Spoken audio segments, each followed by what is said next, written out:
Good morning, everybody, and welcome to Let's Talk Stroke.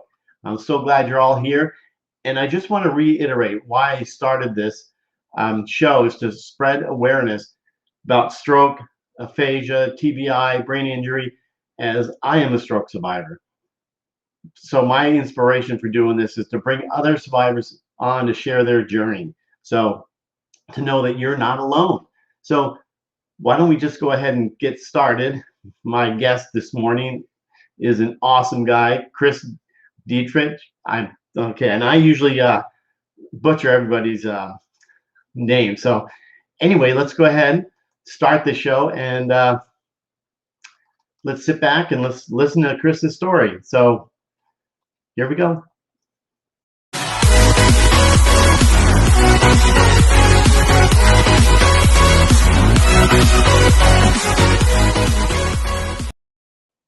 All righty, let's go ahead and welcome Chris to the show. Thank you. How are you? I'm doing great. It's evening time, nighttime here in Bangkok, Thailand, but still awake. Stayed up a little bit extra just for the show tonight. And I'm so happy. glad you did. Thank you very Well, yeah.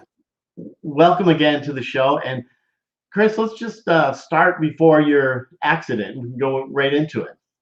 Perfect. Who are you? So my name is Chris. Welcome, pleasure, everyone. I am from Princeton, a little small town, Princeton Junction, West Windsor, New Jersey.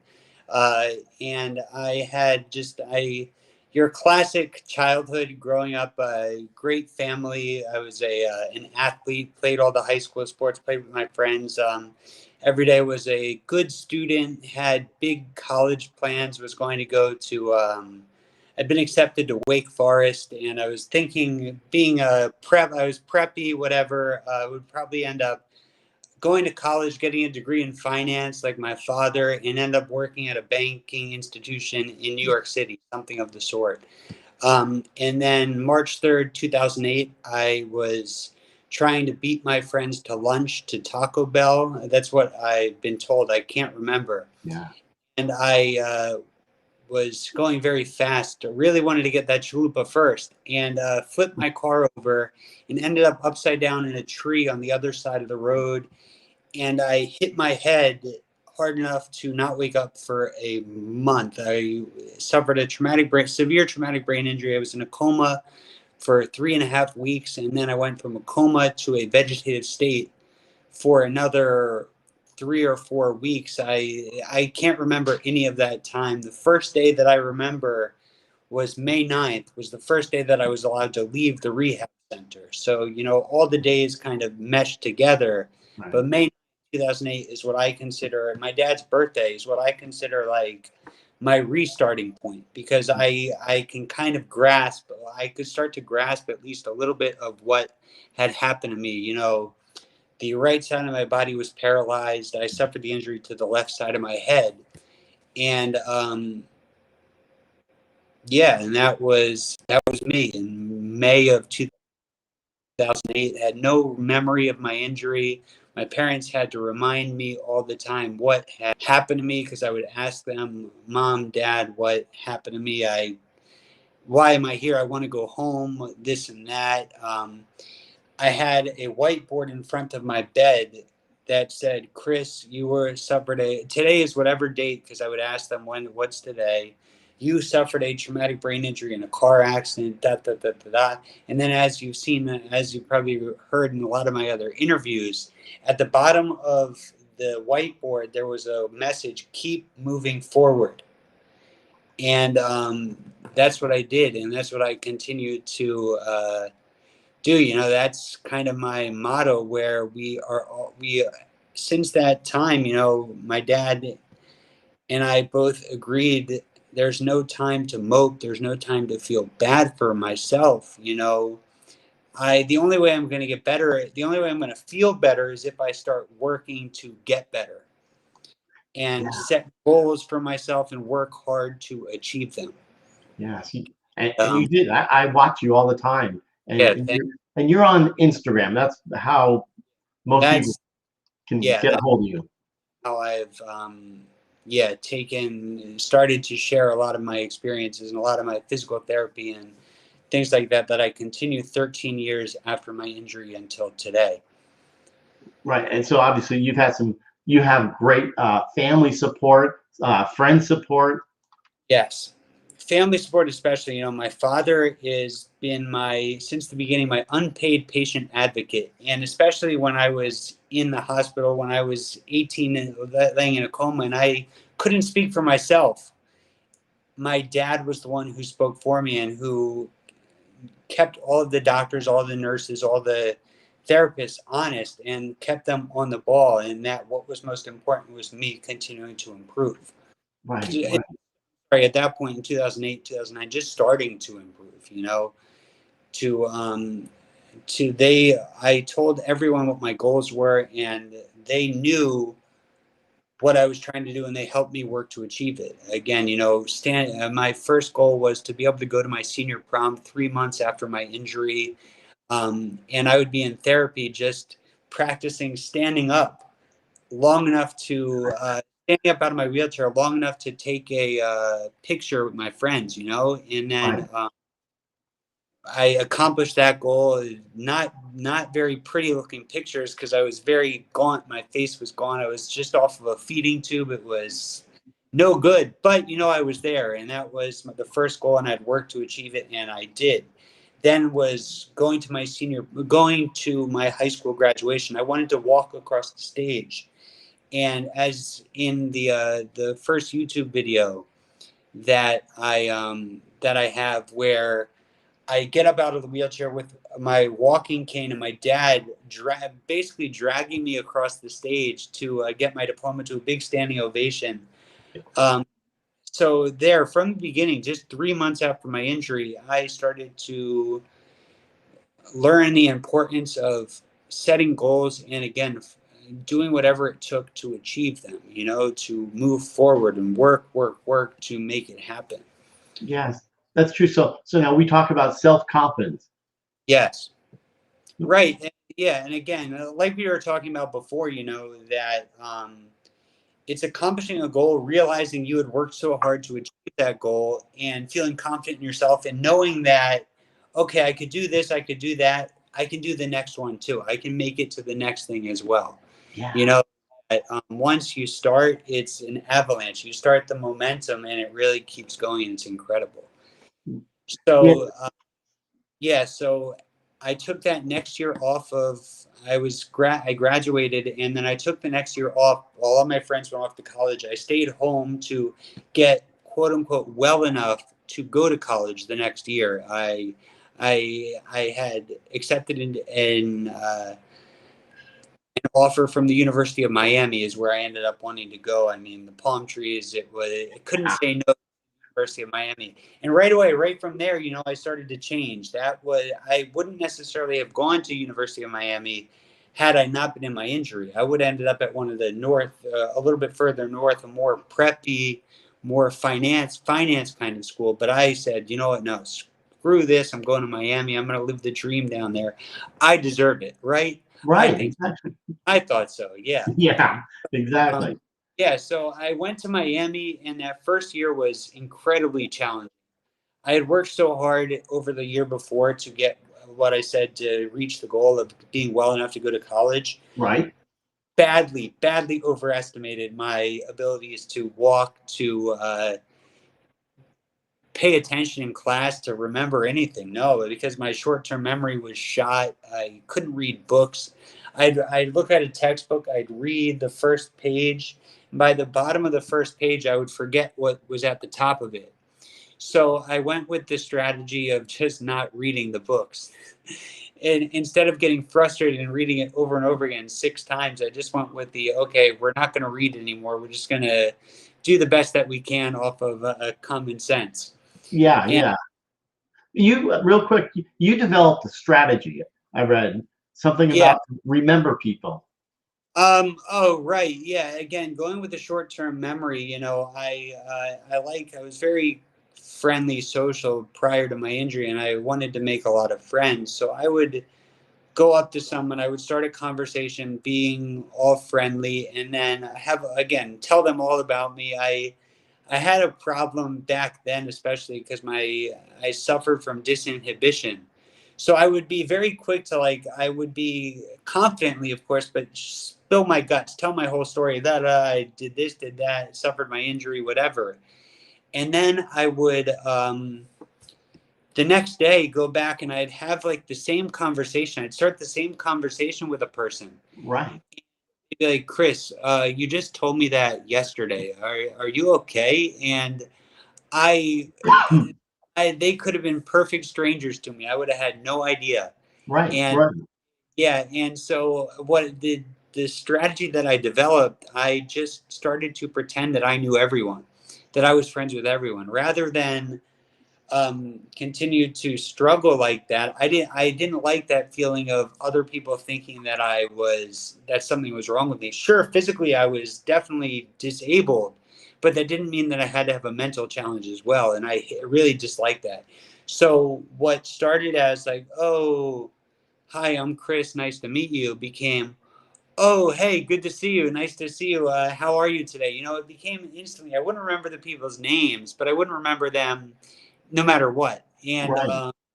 but I just like, oh, hey, good to see you, nice to see you, what's up, how are you doing? I acted as if I was friends with everyone already. So if I was, then it would just seem like it was normal. And if I wasn't, then it just made me seem like a very friendly person, a very friendly, outgoing person. And it worked out that, over the years, my sophomore, my junior, into my senior year, I did start my brain thankfully continued to improve. My cognition, my short-term memory still wasn't great, but it was good enough to start remembering most of the people that I saw that I Right. had once. So I used the strategy and it was extremely effective, and it's something that I still use today, not because I have to Right. anymore. I remember people, but because I know it's so good, it works. I'm great at approaching people now, and I guess the secret to it, rather than be coy and be bashful, like, oh, do they want to talk to me? Just go for it, just Right. start talking. Yeah. Yeah. And I saw something about like I feel the same way as um pity. I don't want pity because No. people say Right. to you, like they said it to me, they see me limping around, oh, I'm sorry. Right, exactly. No, yeah, that has been something that I've battled over the course of my time. Sure. Um, that and in Miami especially, it was harder because I was in much worse condition than I am now, and my life had really not taken off like it has now. But even then, yeah, I want people to know me for me. I'm going to draw attention to myself no matter what. So one of my strategies was that I really like to dress well. So when I was in college, I would always be dressing well. I wore long pants, I wore colored pants was my thing. I was wearing green, red, orange, yellow pants, because and I said this, and I would say, I'm going to draw attention to myself no matter what, because the way that I'm walking, the way that I'm acting, I Right. might draw good attention by being the best dressed one in the room, or not always the best dressed, but being uniquely dressed. Like, damn, yeah, I like that. I like that. Yeah. Yeah. They see Chris coming. Exactly. Yeah. So they're looking at me. They're like, oh wow, look at what's he doing walking like that. Oh wow, check out those awesome orange pants he's got on. This Yeah. guy, I'll talk to this kid. He's the man. And then when I would just go up and start a conversation with them anyway, I was memorable. They would remember me, and it was good that way. It was better. Yeah. Yeah. Thank um. So if you so as I went through college, my social ability, my ability to talk to people, continued to improve and was refined because I spoke to every single person. I got good at the approach and things like that. I got less into the finance side. So this is where I graduated college somehow. With my father's help a lot in completing all my coursework and things like that. Thank you, Dad. He'll watch this Yeah. later. Exactly. Uh, This is 4-year degree. We're talking about just the this, yeah, this is my undergraduate, my yeah. bachelor. I have Yeah. a bachelor of science in finance and marketing, and so I started working for a hedge fund in South Florida. You know, it was really cool, a good opportunity. I had my own office. Sorry, I'm just trying to straighten out. I had my own office. I thought I was the cool kid in town, 22 years old, living the dream. It Yeah. was the I couldn't stand it. I couldn't stand being by myself all day Yeah. on computer, only conversing with people over the phone. It was terrible. Really. It Yeah. was it was the worst thing that you could do to me. Like solitary confinement, it felt like, and it was just no good. It didn't work. So I had a mutual parting from that job after only 3 or 4 months, and I realized that, you know what, I'll be better in a social kind of a job, and what we can talk about to the skills that came with me learning languages. Sorry to jump around. No, that's perfect. But I had, during college, moving to Miami, and I had never taken Spanish in my life, but I found that I was pretty easily able to pick up the language, and I enjoyed speaking it. And I had studied Mandarin Chinese in high school, and I had continued it into college. And I had studied in Beijing, and I loved Beijing. So I really wanted to go the route of being able to travel around the world, live around the world, speak to people from different countries. So I thought hotel management was going to be the next opportunity. So rather than looking for another finance job after the first one, I went back to graduate school to get my master's degree in hotel hospitality management. Good for And you. thank you. Very And good. I got my first real international 3-month experience working in Hong Kong that first summer in 2014, and it was incredible. You know that, yeah, mutual parting. That's a much better way of saying it than any other way, right? Again, I'm very confident in myself. I don't like to But say that's bad. good. Yeah, Don't like that's to say good. bad words. Mutual parting. It's a good, better statement. Thank you for mentioning that. Yeah. And you can use it too. I won't trade. Yeah. Um, so I worked in Hong Kong for that summer, and again, very similar to what my previous experience had. I totally overestimated my abilities to be able to work in a hotel, especially on the other side of the world. Right. My legs, man. Again, I worked out. I'd been working out. My legs were tired every day. I was a front desk agent Yeah. at the world famous Peninsula Hotel. It was an incredible opportunity, but my legs were tired standing up all day in that suit, and I had to wear a tie. And Yeah. Hong Kong in the summer was hot. It was sticky and humid. It was terrible. But again, like in the past, I sucked it up and I worked hard and I made it happen, and it made me more confident in myself So to you move. speak, how many languages do you speak? I can speak Mandarin best. Again, I'm not fluent, but then I can have bits and pieces. What I call hotel speak: Spanish, Thai now, of course, because I live in Bangkok. But all of the Asian languages, especially that are relevant: Japanese, Korean, That's amazing. Tagalog. Yeah, that again, not to the point where I can be a translator for anyone. Mine is, hey, how are you? What's your name? Hope you have a good day. Da da da da. Thank you. You're welcome. Right. But like it's, and again, I really think this is from my a positive one of the many positive consequences from my injury. I realized early that I could spell words very well in English, and I took advantage of that. So whatever I hear, no matter what language it's in, I break it down phonetically in English. I spell it like it's an English word, Wow. and that's how I remember languages. So I will I've got like dictionaries in my notes section on my phone, like, oh, this is how you say this, da da da, whatever. And I spell it, and then it's like a catalog in my head. It's really cool, and it even when I was graduating college, my sister and my dad took my sister and I on a celebrate.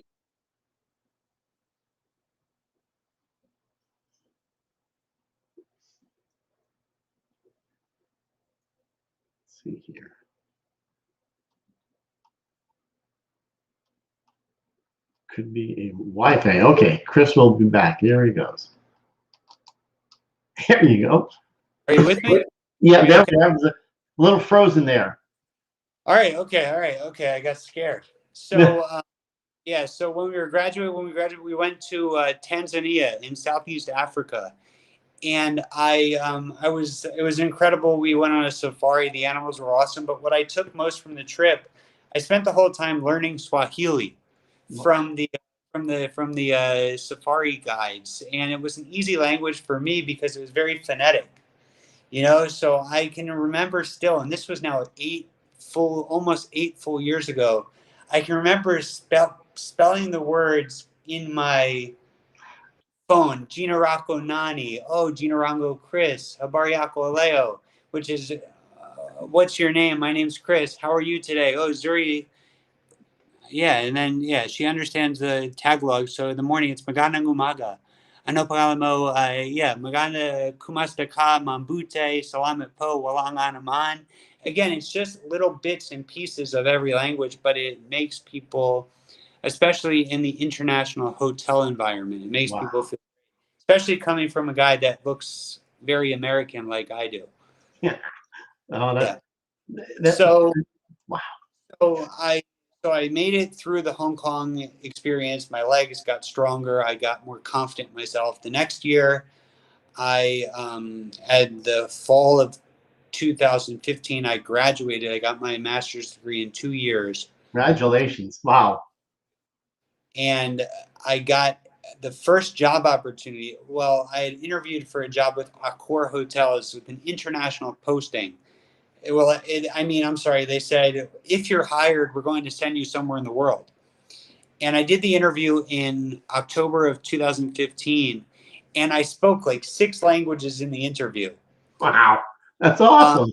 yeah, and I, again, did the same thing. And there's no way that the lady that was interviewing me understood any of them. But it was just me being confident and being able to flip right away, because I was working at a hotel in South Florida at the time. And it just happened that, like, a couple of days before, I had met a guest from Kenya. And so I was speaking Swahili with that guest, and I told them that exact conversation, the interviewer. I finished my degree. I hadn't heard back from that interview in 2 months. So I'm thinking good thoughts, like all of the other classmates that had done the interview Right? had um had been like, "Oh, Chris, did you hear from Accor? They said no to me. They said no to me." And I'm like, I'm thinking, "Oh, I haven't heard yet." And then I turn around like, "Oh yeah, if they if they heard back no, then this is really good news that I haven't heard anything back yet." And so then I can still remember the day, December 21st, 2015. I got an email from the hotel in Bangkok. Hi, Chris. We saw your job application. We'd like to do a Zoom interview, a Skype. There was no Zoom back then. This was way back in the dark ages, 6 years ago. Oh, crazy. Yeah. No such Zoom yet, nor Yeah. Restream like that. But yeah, it was a Skype interview. With the first question, I'm expecting to. I had pulled up some Thai words that I never heard before, and I opened the interview with Arun Sawat, which is good morning. It was nighttime in the U.S., early morning in Bangkok. Oh, Arun Sawat, and she goes, "Oh, I'm from the Philippines." I said, "Oh, Magandang umaga," and the first they ask, I'm ready for this big interview. I'm ready to answer whatever question. How soon can you make it to Bangkok? I'm like, Wow. oh. Yeah. So I say, oh well, I hear the flight's 23 hours. If you give me like 2 hours to pack, I'll be there in 25. And I thought that was a joke. And the next day I get the contract offer, and they say, oh, congratulations, your first day is in 2 weeks. So they only gave me 2 weeks to move everything, my Wow. whole from the U.S. to Bangkok. And again, there wasn't a lot of people are like, oh, did you have any worry? Like, were you worried about it? Anything? No, not at all. It was immediately. It was. I called my dad first. I'm like, Dad, I'm moving to Bangkok. not like, oh, I got a job. It was a, oh, well, we Right. gotta go to Bangkok next week. Let's book a flight. Yeah. What's Did the he weather? go? Sorry. Did he go with you? He went with me on the first trip to help me move. Incredibly helpful, incredibly. Wow. But Right. that brought me to Thailand, and I've been in this incredible country ever since January of 2016, and I've really started to find myself and gain independence and continue to gain confidence that despite whatever little bit of disability I still have, that is quickly, not quickly, I mean, it's been 5 years, but I continue to improve myself. And no matter what, I haven't let anything slow me down or stop me from continuing to enjoy and to experience life and Yeah. everything I offer. How did COVID impact you? Uh, eh, Poorly, like everyone. I mean, what I thought was poorly. My family, my lovely family, they were so scared for me. Chris, you got to come home. I'm in Thailand. Chris, we're thanks, Dave. Chris, you got to come home. You're on the next flight. I booked a flight for you. You got to get out of here. We're worried for you. Come back to Florida. So I went back to the U.S. on March 24th. I remember the day. I wrote the date on my whiteboard in Bangkok. Like, oh, I'm leaving. I'm gonna come back. I promise. I promise you, Bangkok. I won't be gone for long. I miss you already. And so I went home, and I ended up having the opportunity to really improve myself physically when I was back at my dad's. I don't want anyone to feel bad for me. Right. My dad lives in a country club. My life wasn't so bad. We went to golf. We rode our bikes every day of the 9, 10 months that I was stuck in the States. But more than anything, I spent my time working out, exercising, continuing to improve myself. I suffered from drop foot in my right foot, and Mhm. I developed kind of a strategy that by working more on pushing off with my toes and developing my right calf, I Right. really any issue that I had, so my landing flat footed turned into a little bit of a roll, and it's really helped my walk. And then speaking of David, I got the Modus Nova device. I found that on Instagram, as you have right there. There it Yeah. is. And I was able to make incredible, that gave me something to do for 2 hour to 2 hours every day. And I made great strides with my right hand, with my right arm, and it really drove me and continued to push me forward and to motivate me. And finally, at the end of the year, I got back here to Thailand. I did my 2-week quarantine in a hotel, which was tough. But the hotel even put an elliptical in my room, which is Oh, my favorite exercise device, because I find it to be best for me when it comes to putting me into the proper walking and running pattern instead of worrying about my foot and trying to step or anything like that. So I right. was on the all the time for the 2 weeks, and then I got back here to real life in Bangkok. Wow. So how do we talk about I know it's audacious confidence. Yeah, That's audacious confidence was, I did the with Alicia. It was an interview, and yeah. yeah, again, being confident to push your limits, knowing that you're going to be able to, exactly, a positive attitude makes all the difference. Positivity, optimism. That even though I live here in this foreign country, I mean, I've been here 5 years. It's still very foreign. I can speak the language some, but you're never gonna get all of it. It's still some very unique experiences happen here in Thailand and Bangkok, or if you're traveling anywhere else. But I've got incredible confidence in myself that I'm going to be able to make it through. I'll find a way through whatever happens. I can make adaptations. I can adapt quickly to my ever changing situation. And it's the number one piece of advice that I ever give to anybody who's going through whatever we are, any Yeah. kind of brain injury, stroke, any injury at all, is to be confident in oneself and be confident. Look back at where you were in the past, even if that past was a month ago, and how much you were struggling with this one specific task. And even if 9 of them you're still struggling with, look at that 10th one and draw confidence from that 10th task that you weren't able to do 2 months ago, but now you're able to do it, even if it's just a little bit more, and be like, you know what? I'm going to use this as my starting point to get to the next level. Right. And it's funny because that was one of the questions is how do you push? And I was not going to ask you because you're so confident, you're so positive. So how do you push through those hard days? Do you have those hard days? Well, that's exactly how, normally, fortunately, I do not. It's just the having a positive mindset. Bad things happen, but I do my best to control whatever I can. And I know that I know what makes me happy, and what makes me happy is improving myself. Right.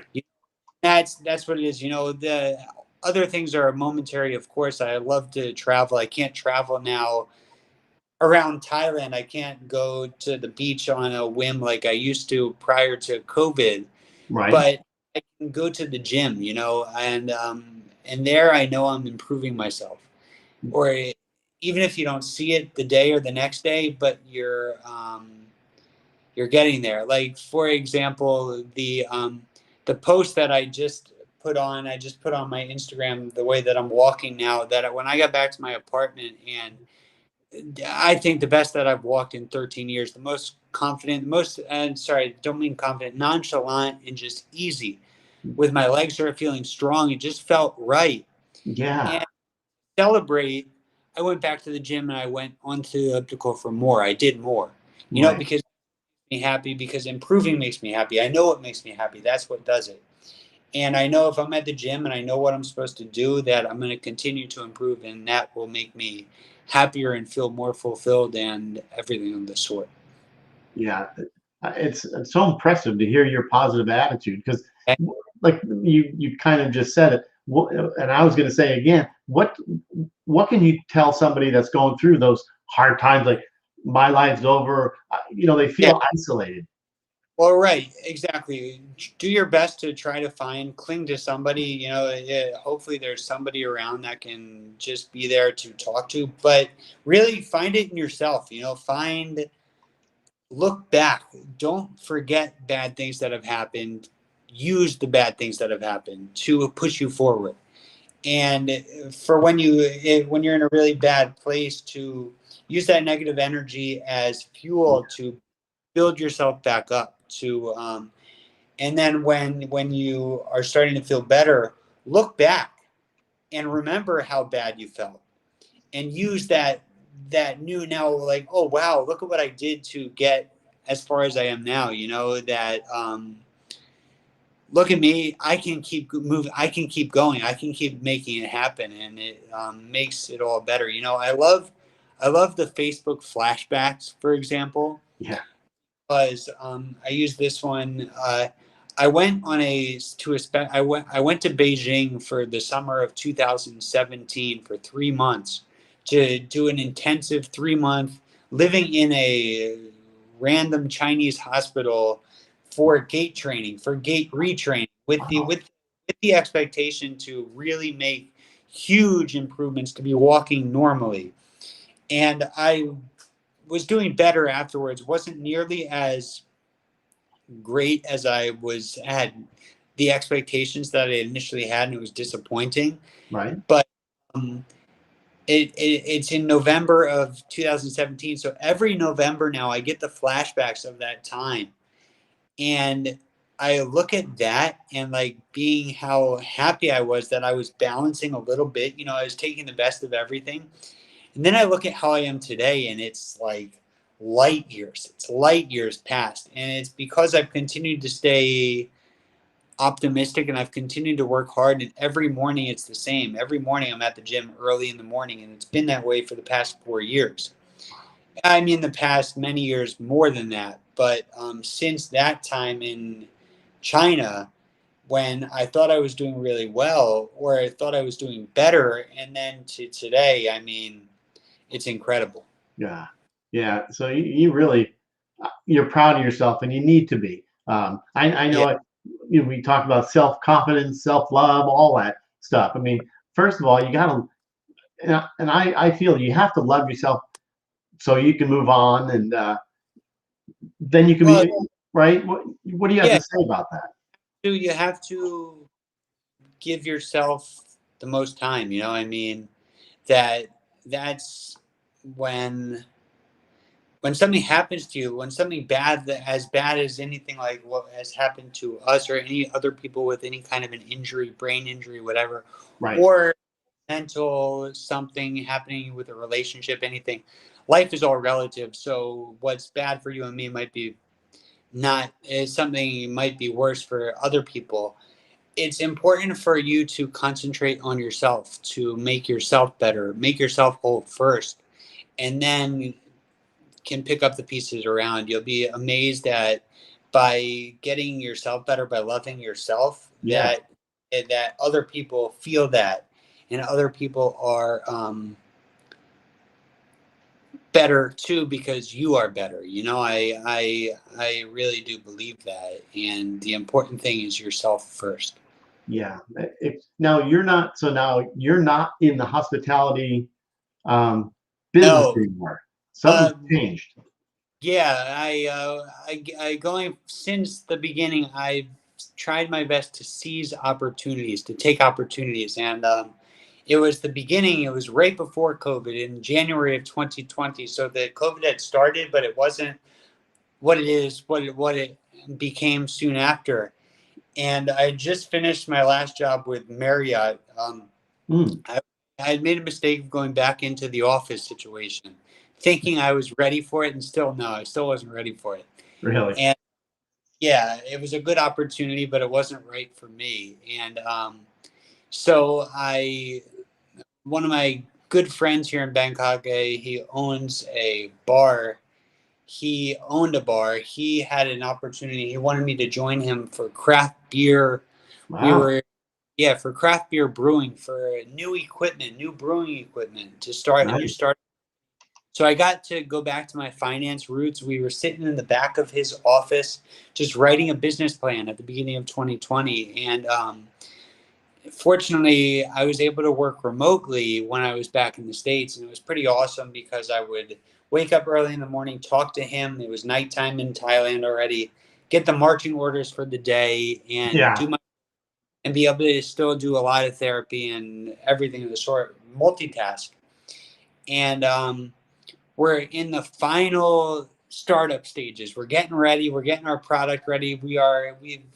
The company is called UBB, Unique Bavarian Brewery, Okay. and we're introducing a new invention, a new way to brew craft beer on a larger scale for restaurants, for tap houses that don't currently brew on premise because it's too expensive or it's too challenging. We Right. have your and it's coming soon and it's going to be incredible. We're going to be opening up. We're going to be selling in the U.S. hopefully uh, by May or June, and it will be a whole new age. And it's awesome because I'm working with other very understanding people that I have great opportunities. I'm getting messages from them now. That a couple of them are watching the Ah, interview. Yeah, I told that's, them I told them I'd get the company in. Yeah, so oh, yeah, thank you you. have to. Why I not? appreciate you opening up. Yeah, the future is coming and it's very exciting. Yeah, and again, the cool thing is I've been able to continue to improve myself physically and mentally, and now I'm doing it while I'm working, and I'm still so I technically have a full-time job, but it's nice being able to work remotely and being able to pick my spots, and again being able to wake up early in the morning. That will never change, waking up at 6 o'clock and being the first one at the gym every morning, and Nice. that's what has helped to make me better. And yeah. Yeah, that's this is terrific. Now, if you could look back, would you change anything as far as the not about the accident, about therapy or anything that you're doing that thinking, oh, I should have done this? I don't. From the beginning, my father, my family, and I, we've kind of we've used the strategy of throwing spaghetti on the wall and seeing what would stick. Whatever the therapies that would stick. And I think it's wrong, and whatever the therapies that would work. I think it's wrong to give something credit or give something not credit. If I didn't go through every experience that I've gone through to this point, I wouldn't be where I am today, and I'm thrilled where I am. Yeah. I've used the bad experiences with the keep moving forward kind of mentality. We adapt and we learn from everything, and so no, I wouldn't change anything. And even with my injury having happened, I certainly wouldn't be living the dream here in Thailand right now had I not suffered my injury. I'd be working at a bank somewhere in the US, and I mean, sure, my life would be what it is, but I wouldn't have these awesome opportunities to interact with so many people, to potentially help and provide motivation and inspiration for others just by continuing to be myself and continuing to try my best. And it's really incredible. Yeah, it's Yeah. true. I don't think there's anyone that watching this would be depressed and this has been the most positive situation that I've ever Really been in. You really are inspirational, just and the good. attitude. Glad. Yeah. I'm a, thank you. I am a firm believer that we all have we can't always control what's going to happen to us. Again, this is a kind of a cliche, but we do control how we react to the situation. And as long as you keep an open mind, and as long as you truly believe that you're going to make it to, you're going to continue to be able to move forward, and you're going to be able to get better and get well and make the best of every situation. Then it becomes second nature. It becomes easy. Yeah, exactly. So if there's anything you could tell that you didn't say already, what would you say to the other people that are watching? That just Um, the push your limits. You never know go for it. That again with the, like I mentioned, with the what I'd taken it back. You know, I wasn't ready to go to college in 2009. I wasn't ready. I went and I studied in Beijing in 2011, 3 years after my injury. I wasn't ready to go to Beijing. Then I ended up having to drop the class when my classmates were doing too much walking. I couldn't handle it, really, but I ended up staying in Beijing by myself, and I made the best of it. I shouldn't have gone to Beijing. I shouldn't have gone to the Galapagos Islands the next year in 2012. I shouldn't have gone to Hong Kong to work. I wasn't ready. My physically wasn't ready, but I worked through it, and I made the best of every situation. And if I hadn't believed in myself and thought that I could do it, then I certainly wouldn't be living the dream that I'm living now. yeah, you are living the dream. Yeah, so push your limits and believe in yourself. And that's what Very- it is. Yeah, exactly.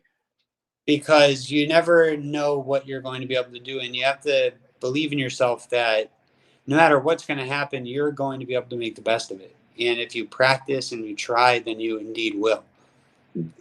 Wow, so true. We already went over it, but there was one that you didn't mention. I think is or maybe you did. It just kind of went over my head. You speak so many languages, and you went on a safari, um, and you learned how to speak Swahili, right? Swahili was at the safari in 2013. Wow, Yeah. absolutely. But then Mandarin is best because I studied that in school. I studied in Beijing. Um, and then Spanish because then I went to Miami. I mean Thai at this point because I've been here now for 5 years. But Swahili is always the one that gets people because it's just kind of just a random language. But you'd be amazed at the amount of times that I've been able to speak it, and it amazes people every time, and that's what makes it worth it right then. Yeah. Wow. Uh, Wow. yeah, which is I, really that, fun. yeah. It's That's what it is. It's an opportunity to meet people and to share more than, again, to draw attention to myself for something besides my brain injury, to show the many positive consequences that have come from my injury, to show people that I've found what works, the way that my memory works now, that I can spell words really well. It's a totally random thing, but I've made it work. Rather than just being good at spelling words in English, I can spell the words in other languages, and that's how I can speak them. So I've made it work Right. no matter what, and that's what is the better thing. Yeah. Chris, you're amazing. I'm so Thank glad you. you're on. I'm glad. Jambo Poa. She can speak a little bit of Swahili. Habari yako leo? Yeah. Carolyn, do you understand that? Maybe she does. You Yeah. say, it's interesting. Swahili, I always thought was cool because one person will say Jumbo, and then the other one will say Poa, like you're accepting their hello, Jumbo Poa, and then they'll say Jumbo back, and you'll say Poa. So it makes it like you're not just saying hello, you're saying hello, and then they're accepting your hello kind of thing. Yeah. It is kind of crazy that you really do know um, all these languages after a brain injury, because I know brain injuries they're not, Right. And it again, really messes with you. it's interesting because I can't understand very well. I can speak. And I can speak because I realize that I can spell words well. So I don't speak, what I tell people, I don't speak the language, or I don't hear the language, I see the language. I see the language kind of thing because I see the letters and I see it phonetically, and after I say it enough times, then I will remember it. Yeah. Right. Sometimes there's someone asking, Stacy's asking, what side of the brain was injured? It was your, It was my left temporal lobe. yeah. Yeah. So that is from what I've learned about the brain, that is responsible for language learning, for everything of the sort. I'm a believer that neuroplasticity has saved my life, as it's Yeah. really enhanced other people's lives. The way that the I guess the number of cells that rush to that part of the brain, it Right. has certainly helped me out. Yeah. Yeah. No, neuroplasticity is absolutely the key. Love it. Rewiring your brain. Yeah, I love it. And again, still experiencing extremely positive benefits 13 years after my injury, which is the most incredible thing. And again, it boosts so much confidence. It makes me work harder. It makes me want to accomplish even more because, yeah, it's fantastic. It is. So, Yeah.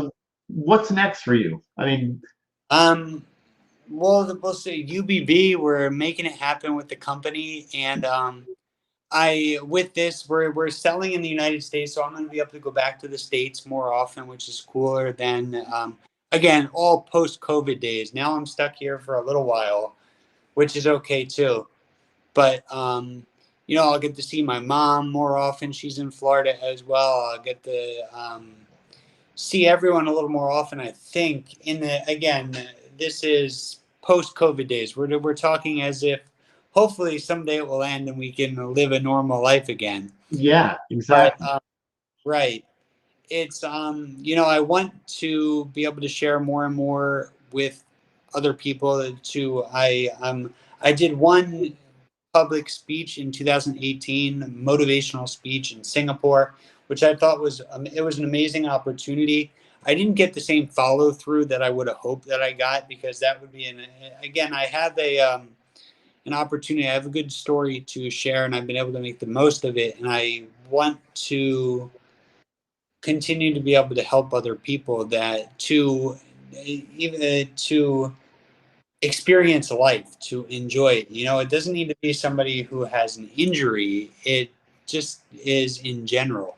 Right. That's why I loved working in the hotel, working in the guest service. I was the guest service manager, and these guests would come into the hotel, thinking they're going to come for a normal stay. They get into a conversation with me, and I'm sharing all these incredible experiences, and you can tell like when that switch flips in someone's head, like, oh wow.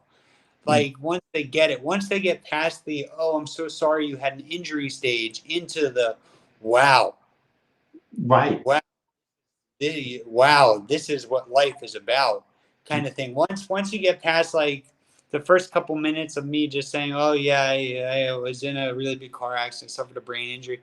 Oh, I'm so sorry. No, no, no. There's nothing to apologize for. Look at what my life has been. Look what I've been able to make of every opportunity. And then it switches in their head. They go, oh wow. And it's cool to be able to share those experiences, to be able to catch people, and that's what I want to continue to do. A book is coming someday. Yeah. I gotta focus and I continue.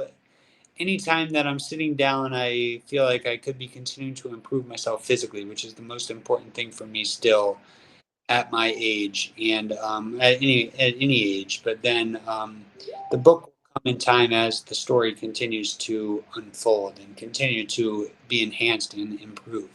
Yeah. You said 13 years out.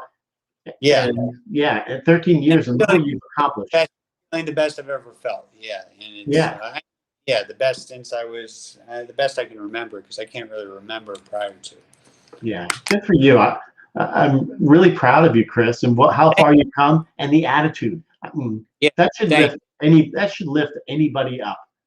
Yeah, hey, that's what we again we try to do, and Yeah. Inspire. If you can inspire one I person.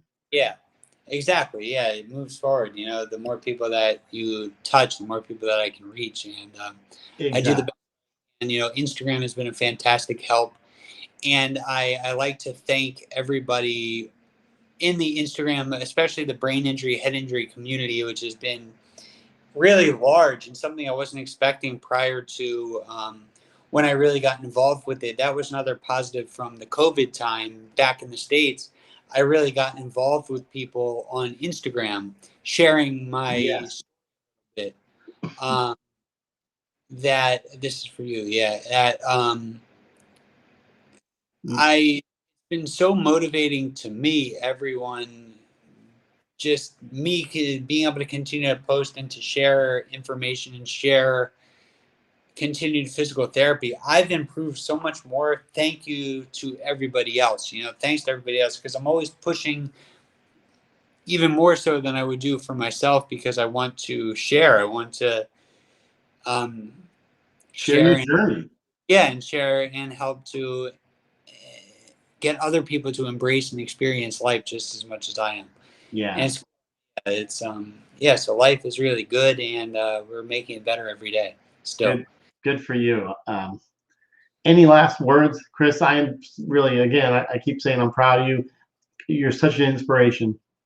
Thank you to my father. Thank you to my mother. Thank you to my family and all the huge support that everyone has continued to give me, because anytime that I feel like, oh, you know what, and even it barely ever happens now, but even before, having people that are there to support you as well, it keeps me honest. It keeps me wanting to continue, because other people are on my team, because I don't want to let anyone down. I mean, I know that I've done fortunately very well, and everyone is proud of me for being all over, but I don't want to stop at all. Yeah, I want not at all. to keep making people more and more proud. I want to keep impressing people, and I owe it to my family, to everyone, that for being there to give me someone to continue to work for, to impress, to make life better and better. Yeah. Absolutely. Great job. And Chris, thank Thank you again for sharing your story. And it's very uplifting. So, and I thank everybody for being here too, even Yeah. even Yeah. the folks from overseas. Yeah. Right. Yeah. It's way past my bedtime. Oy. Ugh. Yeah. Yeah, it's 10:30 your time in Yeah. Bangkok. Oh, yeah. I might have to wait till like 6:15 to get to the gym tomorrow morning. I might Uh-oh. might sleep in a little bit. The Yeah. problem for I don't know if it's other people with brain injury as well. I can never sleep past like 5 o'clock, no Right. matter what. no matter what time I go to bed. So I've learned, again, it's an adaptation. I've learned to put myself to sleep earlier, so I feel better tomorrow in the morning when, with no alarm, Yeah. I'll be as awake and can't sleep anymore after 5 o'clock. So I might as well get a good night's sleep instead of trying to push it and be like, oh yeah, Yeah. So we'll go to bed, Exactly. wake up tomorrow as fresh as possible to get back to the gym. And again, I'm really excited now because I'm seeing improvement almost on a daily basis again, which is incredible, which is crazy. I feel like my legs are younger and I'm back to, yeah, it's cool. That's awesome. Yeah, thanks a Well, lot. yeah, Chris, thanks again, and thanks everybody for being here, and I appreciate it. And anything else, Chris? And what you do in Thailand, you give everyone the Sawadi Cup. Thank you, everybody. Yeah. Okay, yeah, awesome. Thank you. Thank anybody who wants to reach out to me. I'll have my Instagram, and I'm very active there. And I would love to continue to share my story and continue to work with anybody else in any capacity. Thank you very much, everyone. Thank Thank you. you.